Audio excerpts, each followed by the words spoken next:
Hello, my name is Marvin McKenzie. I wanted to give you a product report and let you know what's going on with my 2011 Dodge Charger.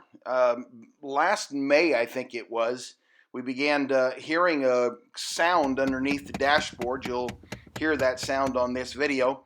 And just a kind of a sound underneath the dashboard right above the glove box, a clicking sound, click, click, click, click, click sound that would make it random. It seemed randomly, although it seemed to have to do with whenever we would make climate changes or do something with the air conditioner or whatever during the summertime is when it seemed like it would happen, this clicking sound. And then every time you turned the car off, a minute or so after you turn it off, you'd hear this clicking sound also. So I did a little bit of research during the summer and found out that it was most likely this vent actuator motor that is underneath the dashboard there.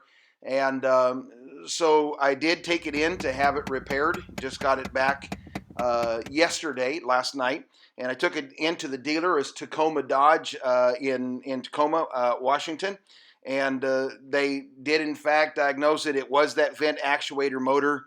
The total cost of repair for that was $185, and then the plus taxes. I had some other work done on the car as well, but just fixing that actuator motor cost $185 plus taxes, and so not a bad deal at all. And I'm glad to have that project done.